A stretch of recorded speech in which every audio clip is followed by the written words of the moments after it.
지난 겨울은 유난히 추웠고 참 매서웠던 것 같습니다. 이 맹렬한 추위가 도대체 언제쯤 끝이 나나 했던 것이 엊그제 같았는데 어느새 시간이 흘러 따뜻한 봄 기운이 살랑거리네요. 안녕하세요. 저는 서울에서 떡집을 혼자 운영하는 33살의 여성입니다. 사연을 쓰기 위해 저의 지난 몇 년을 떠올려 보니 다사다난이라는 단어가 떠오릅니다. 아침에 눈을 뜬다는 것 자체가 괴로울 정도로 힘들고 슬프고 분노에 가득 차 있었는데 이 또한 시간이 흐르니 제 마음이 안정되어 이렇게 여러분께 이야기할 수 있을 정도가 되었네요. 아직도 제 마음의 상처는 여전하지만 오늘 이 자리를 통해 저의 아픈 과거를 훌훌 털어버리고 싶어 사연을 보내봅니다. 저희 부모님은 제가 아주 어릴 때부터 서울에서 떡집을 하고 계셨습니다. 직접 운영하셨던 것은 아니고 떡집을 운영하시는 사장님 부부가 따로 계시고 저희 부모님은 사장님 부부 밑에서 일을 하셨어요. 사장님 부부는 저희 부모님께 떡 만드는 다양한 기술을 알려주시기도 하시고 제가 떡집에 놀러 가면 정말 잘 놀아주셨습니다. 또한 제가 부모님께 혼나서 풀이 죽어 있으면 사장님 부부는 제 옆에서 혼난 이야기를 다 들어주셨고 때로는 제 기분이 풀어지도록 부모님을 혼내준다고 하셨어요. 그러면서 갓 나온 뜨끈한 떡을 주시곤 했는데 그때 그 떡이 얼마나 맛있었던지 모르겠습니다. 아직도 그 맛은 잊히지 않네요. 저는 이렇게 잘해주시는 두 분을 삼촌 이모라고 부르며 사장님 부부를 우리 부모님보다 더 잘 따랐답니다. 제 인생 최고의 어른이신 사장님 부부에게는 아들이 하나 있었어요. 그의 이름은 이호준인데 학교에 다닐 때부터 공부를 참 잘했고 얼굴도 꽤 잘생기고 친구들에게 인기도 참 많았답니다. 거의 매학년 반장을 했었고 전교 회장도 꽤 했었습니다. 호준이의 부모님과 저의 부모님이 같은 떡집에서 일하시다 보니 저와 호준이는 매일 붙어 다니며 같이 등하교했어요. 초등학교, 중학교, 고등학교까지 같은 학교에 다녔고 우리는 정식으로 사귀는 사이는 아니지만 둘도 없는 단짝이 되어 같이 공부도 하고 연애 상담도 하곤 했죠. 호준이는 단순한 동네 친구를 넘어 가족 같은 사이였답니다. 우리는 고등학교 졸업을 하며 처음으로 다른 길을 걷게 되었어요. 공부를 꾸준히 잘했던 호준이는 서울의 좋은 대학교에 진학했고 공부에는 크게 관심이 없던 저는 대학교에 떨어지고 무엇을 하며 살까 고민하고 있었습니다. 딱히 하고 싶은 것이 없던 저는 부모님을 따라다니며 떡집으로 출근했어요. 처음에는 그곳에서 청소나 정리를 하며 용돈이나 조금 벌어볼 생각으로 다녔는데 옆에서 보니 떡 만드는 것이 꽤 재밌어 보이더군요. 그래서 사장님 부부께 부탁해서 떡 만드는 것을 배웠습니다. 사장님 부부는 밖에서 열심히 일해야 하는 젊은 사람이 왜 떡을 만드냐고 하셨지만 그래도 싫지는 않으셨는지 물어보면 하나부터 열까지 다 자세히 알려주셨어요. 저희 부모님도 하고 싶은 것이 생길 때까지만 하라고 하시며 제가 떡 만드는 기술을 배우는 것에 대해 크게 뭐라 하시지는 않았습니다. 떡집은 일반 직장인과 다르게 새벽부터 문을 열어야 해서 새벽 4시에는 5시까지 출근해야 했어요.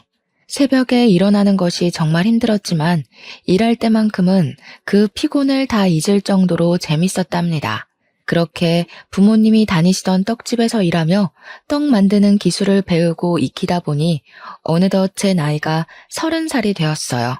서당께 3년이면 붕어를 읊는다는 말처럼 저도 10년이 지나니 이제는 사장님이나 부모님 없이도 혼자서 떡 대부분을 만들 수 있었습니다. 물론 사장님의 손맛보다는 덜하지만요. 호준이는 그동안 대학교를 졸업하고 대기업에 취업했어요. 우리는 각자의 삶을 살아가느라 바쁘기는 했지만 종종 연락을 주고받았고 시간이 맞을 때는 같이 맛있는 음식을 먹으러 다녔습니다. 어쩌다 보니 우리는 매일 보았고 하루라도 보지 않으면 자꾸 생각이 나곤 했어요. 그러던 어느 날 저와 호준이가 둘이서 술을 먹고 이런저런 이야기를 하다가 우리가 서로에게 느끼는 이 감정이 단순한 우정이 아닐 수도 있겠다는 생각이 들었습니다. 어릴 때부터 옆에 붙어 있어서 심장이 쿵 내려앉는 그런 설레는 감정은 없지만 그래도 없으면 허전하고 보고 싶은 이 감정이 사랑인 것 같았어요. 호준이 역시 저와 같은 마음이었고 그때부터 우리는 연인이 되었습니다. 그렇게 만난 지 1년이 흘러 우리의 사이는 더 깊어지고 부모님과 사장님께도 우리의 교제 사실을 말씀드렸어요. 오랜 세월을 알고 지냈지만 그래도 막상 말하려니 걱정도 되고 많이 떨리더라고요. 그러나 저의 걱정이 무색할 정도로 사장님 부부는 우리의 만남을 축하해 주셨습니다. 그러면서 저를 오랜 세월 동안 보면서 우리 아들의 짝이 되었으면 좋겠다고 생각했는데 정말 그렇게 되어서 너무 기쁘다며 이제 딸이 하나 생겼다고 생각할 테니 서로 잘 만나고 결혼도 하라고 하셨답니다. 저희 부모님 역시 호준이 정도라면 충분히 멋진 남편감이라며 잘 만나보라고 응원해 주셨어요. 이렇게 우리는 공식적인 연인 관계가 되었습니다. 사장님의 떡집은 날이 가면 갈수록 잘 되었어요. 특히 답례 떡 주문량이 정말 많아져서 저와 사장님 부부는 떡을 만들고 부모님은 나온 떡을 포장하고 배달을 하시곤 했습니다. 그러던 어느 날이었어요. 부모님이 사장님과 제가 만든 떡을 정성스럽게 포장해서 배달을 가셨는데 나가시고 10분 정도 지났을 무렵 아버지 번호로 전화가 왔습니다. 떡에 무슨 문제가 있나 싶어 받아보니 전화가 끊기더라고요. 뭔가 느낌이 이상해서 바로 다시 전화를 걸었는데 웬 여성분이 전화를 받았어요. 그 여성분은 자신은 구급대원이라고 하며 부모님이 타시던 자동차를 화물차가 들이받아 크게 다치셔서 지금 근처 대형 병원으로 이송 중이신 것입니다. 저와 사장님은 바로 부모님이 계시는 병원으로 달려갔어요. 응급실에 가보니 아버지는 아주 힘겹게 마지막 숨을 이어가고 계셨고 어머니는 이미 돌아가신 상태였습니다. 저는 그 모습을 보고 충격을 받아 다리에 힘이 풀려 주저앉았고 아버지는 사장님의 손을 잡고 힘겹게 무슨 말씀을 하신 뒤 다시는 눈을 뜨지 못하셨어요. 이렇게 저와 부모님은 하루아침에 어이없는 사고로 영원한 이별을 하게 되었습니다. 사장님 부부와 호준이의 도움으로 부모님의 장례식을 무사히 마치고 저는 이제는 부모님이 계시지 않는 떡집으로 출근했어요. 사장님 부부는 괜히 무리하지 말고 조금 쉬다 오라고 했지만 가만히 있으면 더 슬프고 자꾸 부모님이 생각나서 일에만 미쳐서 살았습니다. 그렇게 한 달 정도가 지났어요. 사장님이 진지하게 할 말이 있다고 하며 오늘은 일찍 가게 문을 닫고 호준이까지 불러서 다 같이 저녁을 먹자고 하셨습니다. 사장님은 그날 가게 문을 일찍 닫고 근처에 꽤 비싼 한정식 집을 가셨어요. 오랜 세월을 알고 지냈지만 같이 이런 곳을 와본 적이 없어서 도대체 무슨 말씀을 하시려고 이런 곳까지 오시나 궁금했습니다. 자리를 잡고 앉아있는데 호준이가 들어오고 사장님은 비싼 코스 메뉴를 주문하셨어요. 그러고 나서 아주 조심스럽게 저와 호준이가 아직도 잘 만나고 있는지 물어보셨습니다. 우리는 가끔 다투기는 해도 아직 잘 만나고 있다고 말씀드렸더니 사장님께서 대뜸 둘이 결혼을 하는 것이 어떠냐고 하셨어요. 갑작스러운 사장님의 말씀에 당황스러워서 우리가 아무 말도 하지 못하고 있었습니다. 호준이가 갑자기 웬 결혼이냐고 물으니 사실 제 아버지가 사고로 돌아가시기 직전 우리 딸 지혜를 잘 부탁드린다고 말씀하시고 숨을 거두셨대요. 그 뒤로 사장님은 어떻게 해야 아버지의 유언을 들어줄 수 있을까 생각해봤는데 아무리 생각해도 저를 며느리로 드리는 것이 제일 나은 방법인 것 같았답니다. 그러면서 둘이 마음만 잘 맞고 괜찮다면 얼른 결혼하면 좋겠는데 우리 둘의 생각은 어떠한지 물으셨어요. 호준이는 어차피 결혼할 생각이 아예 없는 것도 아니었으니 결혼을 하겠다고 했고 저 역시 호준이와 같은 생각이었습니다. 저와 호준이가 결혼하겠다는 의사를 밝히자 사장님은 잘 생각했다고 하시며 아주 좋아하셨어요. 그러면서 예물이나 예단 헌수 같은 것은 하지 말고 신혼집이나 살림살이는 사장님께서 다 마련할 테니 둘이 살림만 합치라고 하셨습니다. 그 뒤로 우리의 결혼은 아주 빠르게 진행되어 말이 나온 지 한 달 만에 정식 부부가 되었고, 어린 시절부터 저의 최고의 어른이었던 사장님 부부는 이제 시부모님이 되었답니다. 시부모님은 저를 정말 딸처럼 생각하셨어요. 시댁에 가서 음식을 먹을 때 해산물을 좋아하는 남편보다는 고기를 좋아하는 제 위주로 음식을 해주셨고, 시댁에서 설거지조차도 한 번을 해본 적이 없었습니다. 저를 위해 음식을 차려주셨으니 설거지를 하려고 해도 시부모님은 새벽부터 떡집에서도 일하고 집에서도 자기 아들 밥을 차리고 설거지 매일 할 텐데 무슨 시댁에 와서도 설거지냐고 하시며 절대 못하게 하셨어요. 또한 다 같이 TV를 보다가 뭐가 맛있어 보인다고 하면 다음날 아니면 다음 주에라도 반드시 음식을 사오시거나 만들어주셔서 시부모님 앞에서는 맛있겠다는 말도 함부로 하지 못했답니다. 우리가 밖에 나가면 사람들은 다들 저를 시부모님의 친딸로 보았어요. 저는 그런 시부모님을 보면 꼭 돌아가신 부모님이 다시 살아서 오신 것 같았고, 많이 부족한 저를 진짜 딸처럼 잘 챙겨주시는 시부모님을 친부모님처럼 모시고 살아야겠다고 다짐했습니다. 남편 역시 저에게 너무 잘해주었어요. 아주 어린 시절부터 만나 설레는 감정은 없지만 남편이 퇴근하고 나서 집에 같이 있으면 편하고 참 재밌었습니다. 그런데 어느 날부턴가 남편의 표정이 점점 어두워지고 잠도 잘 못 자는 것 같았어요. 무슨 일이 있냐고 물으니 회사에 팀장님이 새로 오셨는데 남편과 너무 맞지 않는다는 것입니다. 사소한 일로 매일 혼내고 사람들 앞에서 인격 무시하는 발언까지 한다며 자존심이 너무 상해서 관두고 싶다고 했어요. 솔직히 지금 바짝 돈을 벌어서 모아야 할 때인데 급여나 복지가 좋은 회사를 관두는 것은 아닌 것 같아서 조금만 참아보라고 했습니다. 그랬더니 남편은 저에게 회사 생활을 한 번도 해보지 않은 사람이 사람으로 인해 스트레스 받는 이 기분을 어떻게 알겠냐고 하며 은근히 저를 무시하더라고요. 남편은 그 뒤로도 계속 힘들어했고 잠도 못 자고 밥도 잘 못 먹는 것 같았습니다. 시부모님도 점점 힘들어하는 남편을 보며 걱정을 많이 하셨어요.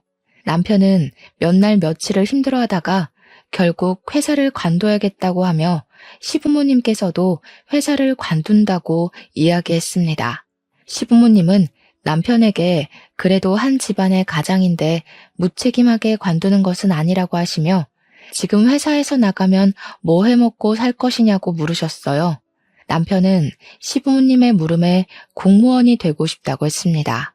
공무원 역시 사람들과 함께 있어야 하니 사람 스트레스가 있기는 하겠지만 그래도 평생 직장인이 해볼 만하지 않겠냐며 한번 도전해보고 싶다고 했어요.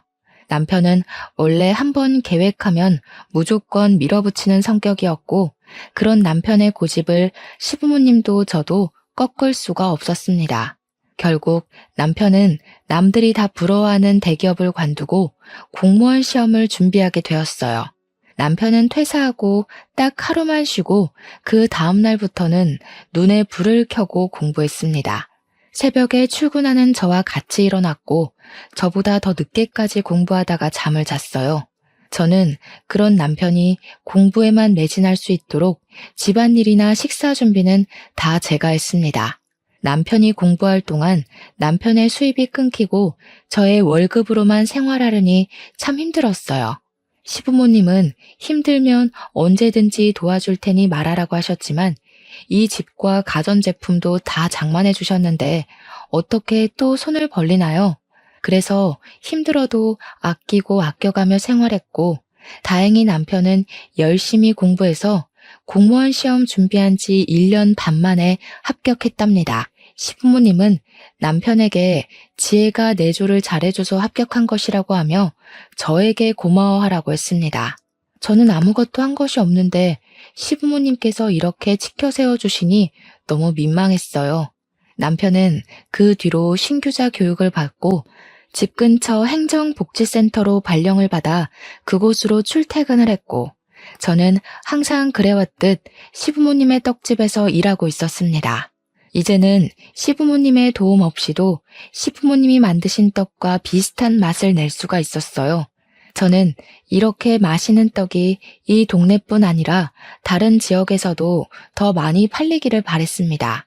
요새는 온라인으로도 떡 케이크나 답례떡을 많이 판매하길래 시부모님께 인터넷으로 판매를 해보자고 제안했어요. 시부모님 역시 온라인 판매를 생각하고 계셨다고 하시며 한번 시작해보자고 하셨습니다. 처음 한 달 동안은 음식을 택배로 보내다 보니 택배 사고가 빈번하게 일어났지만 점차 우리에게도 요령이 생겼어요. 그래서 두 번째 달부터는 택배 사고가 거의 없었고 여기저기 홍보도 많이 해서 매출이 꽤 많이 일어났습니다. 시부모님은 온라인 판매를 시작한 뒤로 떡집에서 발생하는 순이익의 절반을 저의 월급으로 주시며 앞으로 이 떡집을 아들이 아닌 저한테 물려줄 테니 한번 잘 운영해 보라고 하셨어요. 남편은 새로운 곳에서 일을 배우느라 많이 힘들어 보였습니다. 온종일 낯선 곳에서 낯선 사람들에게 일을 배우느라 많이 긴장한 눈치였고 집에 퇴근하고 오면 녹초가 되어 있었어요. 그나마 다행인 것이 지금 있는 곳에 직속 상사로 고등학교 여자 동창이 있어서 조금은 편하다고 했습니다. 그 여자 동창은 이름이 김은지인데 은진의 부모님이 꽤 큰 회사 사장님이시라 학교 다닐 때도 부잣집 딸로 유명했어요. 저는 은지가 당연히 아버지 회사에 들어갈 줄 알았는데 공무원이 되었다니 참 신기했고 적응하느라 힘든 남편에게 도움을 주니 참 고마웠습니다. 남편은 은지에게 정신적으로 많이 의지하는 것 같았어요. 행정복지센터에서는 물론 퇴근하고 집에 와서도 종종 카톡을 주고받더라고요.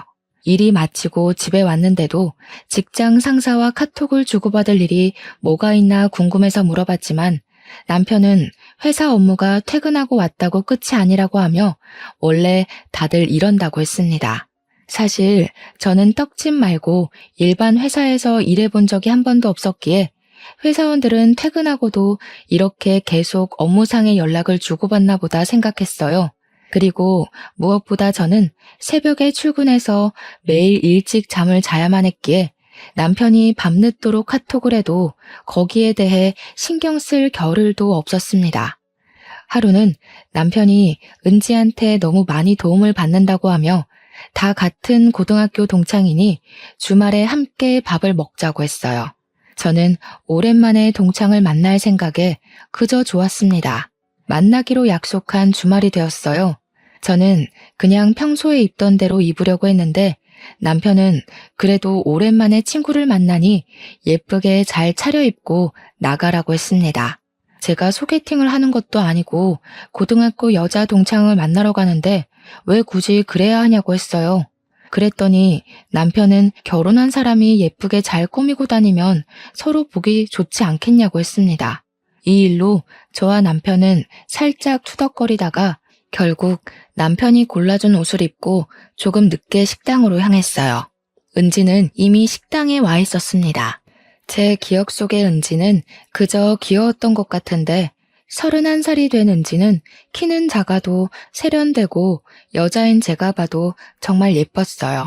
반면에 저는 떡집에서 일하는 흔하디 흔한 아줌마 같아서 뭔가 묘하게 비교되는 듯한 느낌이 들었습니다. 남편은 은지에게 참 상냥했고 은지는 그런 남편의 행동이 꽤 익숙해 보였어요. 제 남편이 그러는 모습이 참 낯설기도 하고 기분이 좋지 않았지만 다 같은 친구이니 그럴 수도 있겠지 하고 말았습니다. 저는 은지에게 남편이 지금 힘든 시기인데 여러모로 도와줘서 고맙다고 했어요.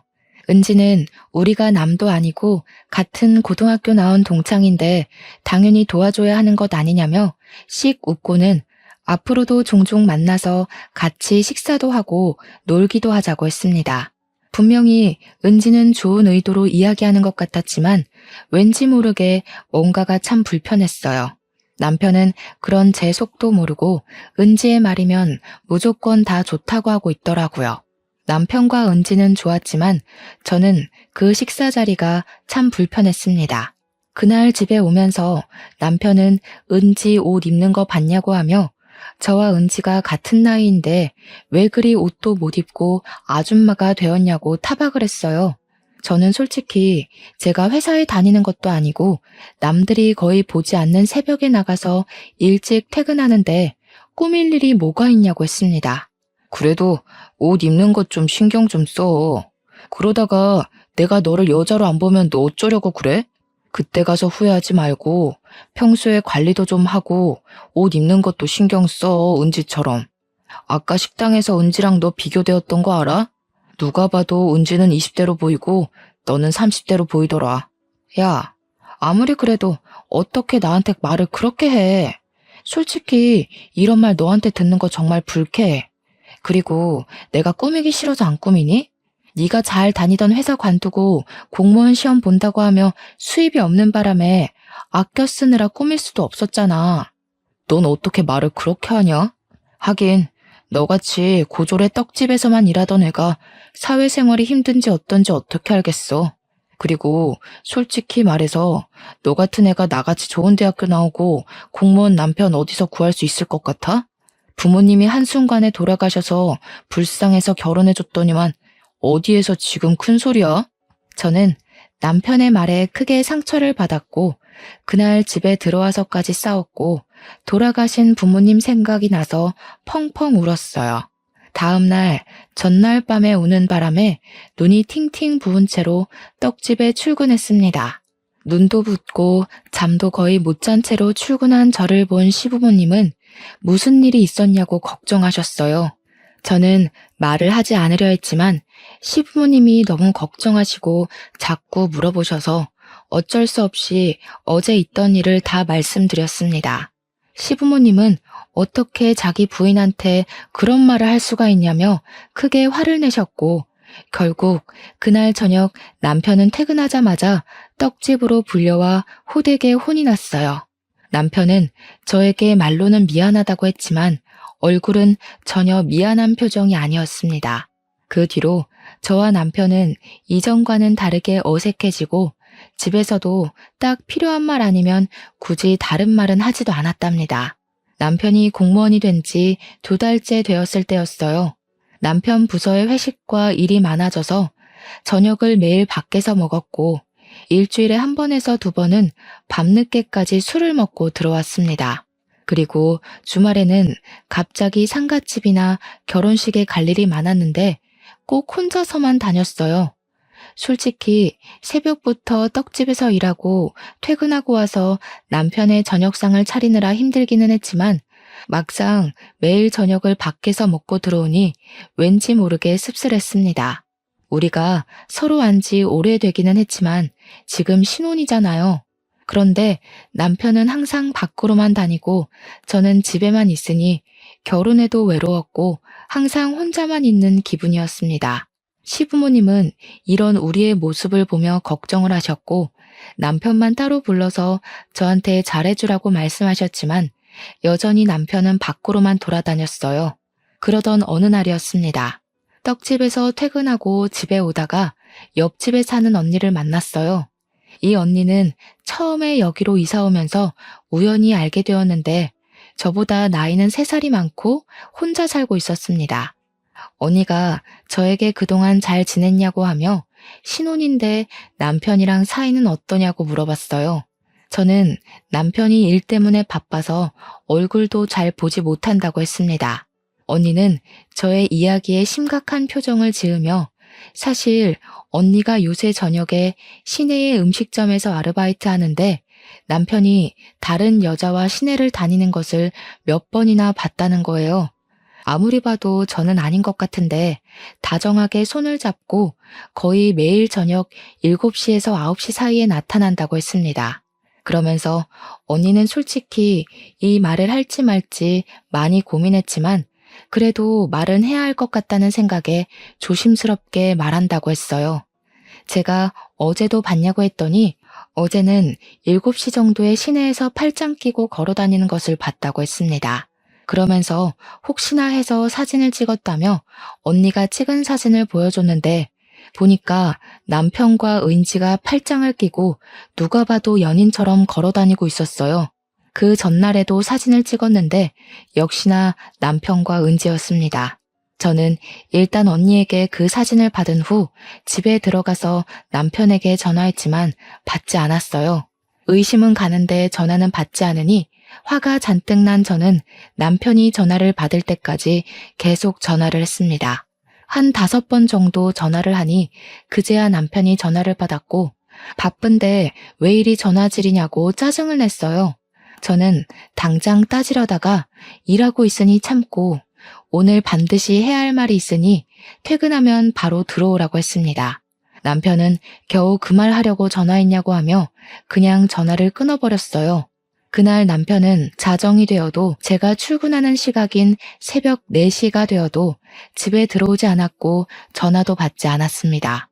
결국 저는 뜬 눈으로 밤을 새운 채 출근했고 시부모님은 초췌해진 제 얼굴을 보고 무슨 일이 있냐고 물어보셨어요. 남편이 다른 여자를 만난다는 사실을 말씀드리려다가 아직 확실한 것도 아니니 그것은 말씀드리지 않고 남편이 집에 들어오지 않았다고만 이야기했습니다. 시부모님은 결혼한 지 얼마나 됐다고 외박이냐고 하며 잠도 한숨도 못 잔 것 같은데 컨디션이 좋지 않은 날에는 일하면 사고 나니 오늘은 집에서 쉬라고 하셨어요. 저는 괜찮다고 일을 한다고 했지만 시부모님은 기어이 저를 집으로 보내셨고 시부모님의 성화에 어쩔 수 없이 집에 갔습니다. 그런데 현관문을 열고 들어가니 뭔가 이상했어요. 저는 분명히 불을 다 끄고 나왔는데 집안 불이 다 켜져 있었어요. 게다가 현관에는 남편의 신발과 웬 여자의 신발이 나란히 놓여 있더라고요. 저는 설마 하는 마음으로 집에 들어갔습니다. 부엌에서 남편의 말소리가 들려 가보니 남편과 은지가 나란히 앉아 제가 한 밑반찬을 먹으며 신혼부부처럼 아주 다정하게 이야기를 나누고 있었어요. 순간 피가 거꾸로 솟고 눈이 뒤집히며 화가 나 온몸이 부르르 떨렸습니다. 저는 남의 집에서 둘이 뭐 하는 짓이냐고 하며 소리쳤고 분노에 찬 저의 소리에 남편은 깜짝 놀라 출근해야 할 이 시간에 여기에 왜 있냐고 물어봤어요. 너 그동안 회사에서 일한다고 해놓고서 은지 얘랑 같이 있었지? 어제 옆집에 사는 언니가 그러더라. 저녁 시간에 네가 어떤 여자랑 같이 손잡고 팔짱 끼고 다정하게 다닌다고. 그래. 나 은지랑 만난 지 조금 됐어. 지질이 궁상인데다가 떡만 만드는 네가 이제 더는 여자로 안 보여. 네가 인물이 좋기를 하니, 집이 잘 살기를 하니, 아니면 여자로서의 매력이 있기를 하니. 아무리 생각해도 내가 너와 함께하는 미래는 행복하지 않을 것 같아. 그런데 은지는 예쁘지, 집안도 좋지, 매력도 있지. 이런 여자가 날 좋아한다는데 내가 왜 거절해? 안 그래? 어떻게 네가 나한테 그럴 수 있어? 아니 그럼 도대체 나랑 왜 사귀고 왜 결혼했어 왜? 한순간에 부모님 다 잃고 고아가 되어버린 네가 너무 불쌍했거든. 단순히 네가 불쌍해서 느끼는 연민의 감정이었는데 그게 사랑이라고 착각했지 뭐야. 내가 너와 결혼한 건 순수하고 젊은 시절의 내 실수였어. 사실 그동안 나와 은지 매일 데이트했고 우리는 서로서로 강력히 원하고 사랑해. 그리고 솔직히 대학교도 나오지 못하고 그깟 떡집에서만 일하는 너보다는 같은 공무원의 대학교 졸업한 은지가 나랑 더 잘 어울리지 않겠니? 그러니까 네가 이쯤에서 포기하고 물러나. 그러면 내가 위자료 섭섭지 않게 챙겨줄게. 너희 바람을 피워놓고선 뭐가 이리 당당해? 지금 이렇게 잘못하다 걸렸으면 무릎 꿇고 사과라도 해야 하는 거 아니야? 진짜 너무 황당해서 말이 다 나오지 않는다.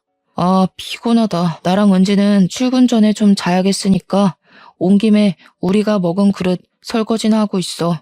우리는 들어가서 좀 잘게. 어제 밤을 새웠더니 너무 피곤하네. 남편은 은지를 데리고 큰 방으로 들어가 문을 잠가버렸습니다. 저는 한순간에 동창에게 부부 침실을 빼앗긴 이 상황이 너무 황당해서 그대로 멍하게 있다가 구역질이 날 것 같아 집을 뛰쳐나갔어요. 밖은 아직 어두웠고 공기는 무척 차가웠습니다. 차가운 공기를 가로지르며 넋이 나가 걷고 또 걸었어요. 한참을 멍한 상태로 걷다가 정신 차리고 보니 떡집 앞이었습니다. 시부모님은 떡집에서 일하시다가 정신이 나간 채로 문 앞에 있는 저를 발견하시고는 깜짝 놀라셨어요. 시어머니는 일하시다가 말고 나오셔서 도대체 둘이 무슨 일이 있는 것이냐고 물으셨습니다. 저를 걱정스럽게 보시는 시부모님의 얼굴을 보니 갑자기 눈물이 왈칵 나더니 어린아이처럼 대성통곡을 했어요. 어머니는 그런 저에게 아무것도 묻지 않고 그저 어깨를 토닥이시며 안아주셨고 저는 따뜻한 어머니의 품 안에서 한참을 울었습니다. 저의 울음이 어느 정도 그쳐지고 진정되자 어머니는 도대체 무슨 일이 있는 것이냐고 물어보셨어요. 저는 그동안 남편이 집에 매일 늦게 들어왔던 것부터 조금 전에 제가 집에서 보고 들은 이야기까지 하나도 빠짐없이 다 말씀드렸더니 나의 이야기를 들으시던 시아버지는 처음에는 욕을 하시다가 지금 신혼집 안방에서 둘이 같이 누워있다는 이야기를 들으시고는 작동하던 모든 기계를 다 꺼버리셨어요. 그러고서는 오늘은 장사하지 않는다고 하시며 가게 문을 닫으시고는 바로 우리 집으로 향했습니다. 시아버지는 집에 들어가자마자 바로 큰 방으로 들어가셨는데 그곳에는 남편과 은지가 서로 껴안고 누워서 잠을 자고 있었어요. 시끄러운 소리에 남편이 눈을 뜨고 이어서 은지가 눈을 떴는데 저와 시부모님이 앞에 있자 깜짝 놀라더라고요. 아버지는 화가 잔뜩 나셔서는 남편을 그야말로 개패듯이 때렸습니다. 내가 너를 이렇게 가르쳤냐? 어떻게 너 하나만 보고 결혼한 지혜를 이렇게 배신할 수가 있어? 네가 그러고도 사람이야? 이 얼빠진 놈아. 아버지, 그만 좀 때리세요. 아버지가 이러셔도 저 어쩔 수 없어요. 제가 진짜 사랑하는 사람이 은지인데 어쩌라고요. 이놈의 자식이 뭘 잘했다고 지금 눈 똑바로 뜨고 말댔구야? 이런 놈은 더 맞아야 해. 맞아야 정신을 차리지. 시아버지는 남편을 사정없이 때렸습니다. 사실 시아버지가 학창시절에 핸드볼 선수여서 손이 꽤 크시고 힘도 정말 세셔서 남편이 맞을 때마다 소리가 엄청났어요. 많이 아플 텐데도 남편은 아버지와 제게 절대 잘못했다는 이야기는 하지 않았습니다. 아버님, 그만하세요. 이러다가 호준이가 죽겠어요.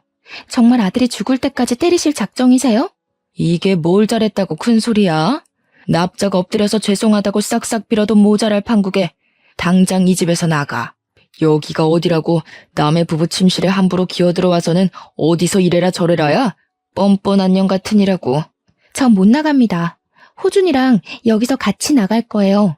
두 분이 아무리 뭐라고 하셔도 저와 호준이는 영원히 사랑하고 끝까지 함께 할 겁니다. 그러니 저한테 나가라고 이야기하지 마세요. 두 분도 호준이 이제 그만 괴롭히시고요. 애초부터 사랑하지도 않은 사람이랑 결혼을 시키신 건 두 분이세요. 이것들이 정신이 나가도 단단히 나갔구나. 이 집 내가 마련한 집인 건 알지? 둘 다 당장 나가. 이호준, 이제 넌 내 아들 아니다. 나 너 호적에서 파버릴 거야.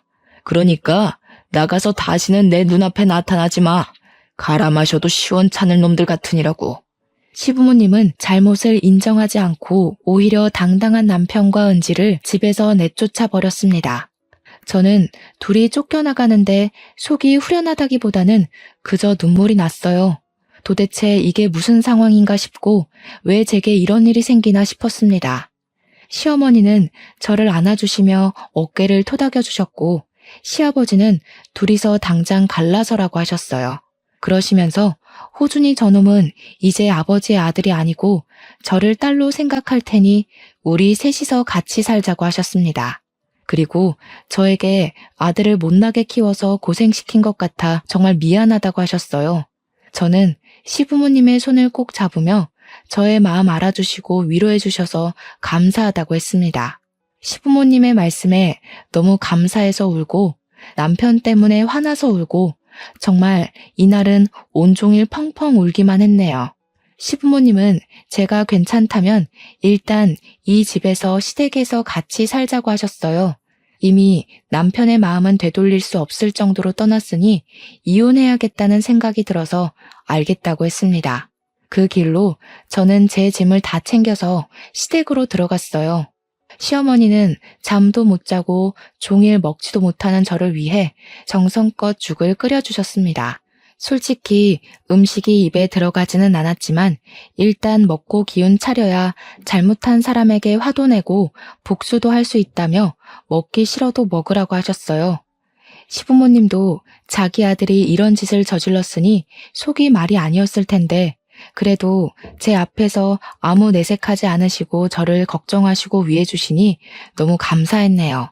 시부모님은 이제부터 여기가 우리 집이라 생각하고 뭐 하려고도 생각하지 말고 편히 지내라고 하셨습니다. 저는 그런 시부모님께 너무 감사했고 이분들의 진짜 딸이 되어 평생 모시고 살겠다고 다짐했어요. 혼돈의 하루가 지나고 다음 날이 되었습니다. 잠을 설치기는 했지만 조금 쉬니 마음이 많이 진정되었어요. 시부모님은 이미 새벽에 출근하셨는데 그 와중에도 시어머니는 저의 아침상을 차려주셨습니다. 식탁 위에는 당분간 집에서 쉬며 마음을 잘 추스르라는 쪽지가 있었어요.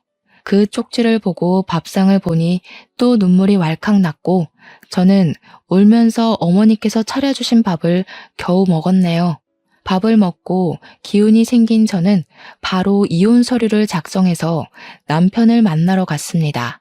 남편에게 남편이 근무하는 복지센터 근처의 카페에서 만나자고 하고 기다리는데 남편과 은지가 같이 들어오더라고요. 제가 이혼 서류를 내미니 남편은 기다렸다는 듯이 바로 이혼하자고 했습니다. 이혼해줘서 고마워. 사실 네가 고등학교밖에 나오지 않았고 그동안 떡만 만들었다길래 무식할 것 같아서 말이나 잘 통할까 싶었는데 그래도 잘 알아먹고 먼저 이혼하자고 하니 다행이네. 뭐 이렇게 되었으니 너도 이제 앞으로는 잘 먹고 잘 살길 바래. 참, 여기 오는 길에 내가 돈 좀 뽑았어.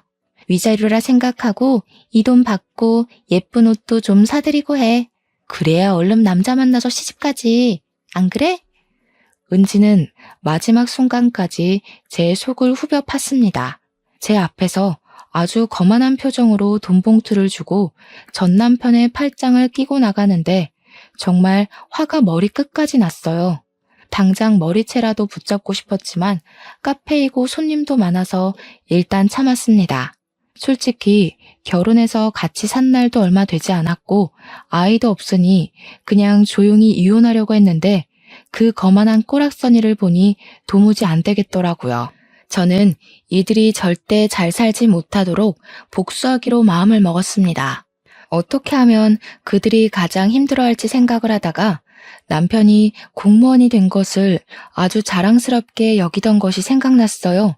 그리고 남편이 행정복지센터로 발령받은 지 6개월이 안 돼서 아직은 정식 공무원이 아닌 15기간이었습니다.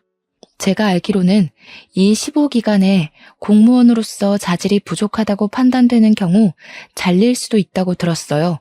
바로 이 점을 이용해서 복수하기로 했습니다. 저는 일단 옆집 언니에게 받았던 남편과 은지의 데이트 사진을 프린트했어요. 사진 밑에는 이호주는 결혼까지 한 자기 부인을 버리고 같은 곳에서 같은 공무원으로 근무하고 있는 은지와 바람이 나서 이혼을 요구하고 있다는 글을 적었습니다. 그리고 무기명으로 남편이 근무하고 있는 행정복지센터에 사진을 퀵으로 보냈어요. 2시간 정도나 지났을까요? 남편에게 전화가 왔는데 화가 아주 잔뜩 나 있더라고요. 또 어떻게 사람 뒤통수를 이렇게 칠 수가 있어? 네가 보낸 사진 때문에 공무원에서 잘렸어. 내가 어떻게 된 공무원인데 이제 어찌할 거야? 내 인생 어찌할 것이냐고. 무슨 소리를 하는 거야? 사진이라니? 나는 그런 거 없는데? 솔직히 내가 그랬다는 증거라도 있어? 이거 시침이 떼는 것 좀 봐. 그런 사진 보낼 사람이 너밖에 없는데 모른 척하지 마. 어떻게 은지한테 돈까지 받고 이런 짓을 벌여? 이럴 거면 은지한테 받은 위자료 다시 내놔. 그게 얼만지 알아? 자그마치 1,000만 원이야. 다시 다 내놔. 그럼 이 위자료 다시 반환하고 우리 이혼 소송해볼까? 아무 잘못 없는 내가 유리할까? 아니면 바람 피운 네가 더 유리할까? 남편은 제 말에 아무 말도 하지 못했습니다. 저는 남편에게 바람 피운 사람들끼리 만나서 잘 먹고 잘 살아보라고 하며 전화를 끊었어요. 그날 저녁 퇴근하신 시부모님께 오늘 하루 동안 있었던 일을 다 말씀드렸습니다. 시부모님께는 그래도 자식인데 제가 이렇게까지 해서 죄송하다고 했어요. 시부모님은 무슨 그런 소리를 하냐며 이제는 그 자식은 내 자식 아니니까 밖에서 굶어 죽든 말든 신경 쓰지 않을 것이라고 하셨습니다. 그러면서 저에게 통장 하나를 건네주셨어요. 이게 무엇이냐고 물으니 저희 부모님 몫으로 챙겨둔 퇴직금이었는데 그 퇴직금에 돈을 조금 보태서 1억을 만들었다고 하셨습니다. 지금은 너무 몸과 마음이 힘드니 한 달 정도 쉬었다가 이 돈으로 저만의 떡집을 운영해 보라고 하셨어요. 저는 아직 시부모님과 함께 있고 싶어서 거절했지만 시부모님은 이제 떡도 잘 만들고 배울 것은 다 배운 것 같으니 독립해서 더 크게 성장해 보라고 하셨습니다. 이미 두 분이 좋은 가게 자리까지 알아봐 두셨더라고요. 시어머니는 사실 이런 생각은 몇 년 전부터 하고 계셨고 저희 부모님의 유언을 지키기 위해서라도 이 돈을 받아달라고 하셨습니다. 너무 간절히 말씀하시는데 이런 시부모님의 제안을 거절만 하는 것은 아닌 것 같아 마지못해 알겠다고 했네요. 그리고 한 달 후 저는 시부모님의 도움으로 떡집을 차렸습니다. 떡집 이름은 돌아가신 부모님의 이름을 한 글자씩 따서 지었어요. 시부모님이 저의 떡집이 잘 되도록 적극적으로 홍보해 주셔서 처음 치고는 꽤 좋은 성과를 내고 있답니다. 그리고 남편과 저는 숙려 기간을 가진 후 이혼을 했습니다. 전 남편과 은지는 일하던 행정복지센터에서 쫓겨나고 은지는 유부남과 바람피웠던 사실을 부모님도 알게 돼 빈털터리로 집에서도 쫓겨났어요. 부모님과 다니던 회사에서 쫓겨난 이들은 그동안 벌었던 돈으로 겨우겨우 원룸을 구해서 살고 있다고 합니다. 여기까지가 저의 지난날 다사다난했던 이야기입니다. 부모님이 돌아가시고 나서부터 전 남편의 바람까지 그 당시에는 도대체 내가 무슨 잘못을 저질렀길래 이런 일이 생기나 하는 생각이 들었어요. 너무 힘들었는데 그때마다 제가 쓰러지지 않게 붙잡아 주신 것은 저의 시부모님이셨습니다. 저를 끝까지 놓지 않고 돌봐주신 시부모님이 계시지 않았다면 아마 저는 이 힘듦을 이겨내지 못하고 부모님을 따라갔을 것 같아요. 저는 지금도 여전히 시부모님과 함께 살고 있습니다. 여전히 저를 딸처럼 생각하시며 설거지도 집안일도 일절시키시지 않고 정말 친딸처럼 잘 대해주시고 계세요. 그런 시부모님께 너무 감사드리고 진짜 딸처럼 평생 효도하며 모시고 살 것입니다. 솔직히 그동안 쑥스러워서 이런 얘기 못했지만 이 자리를 빌려 시부모님께 진짜 사랑하고 고맙다고 말씀드리고 싶네요. 다들 행복한 일들만 가득한 마음 따뜻한 봄날이 되시기를 진심으로 기원하며 이제 저의 사연을 마쳐볼까 합니다. 들어주셔서 감사합니다.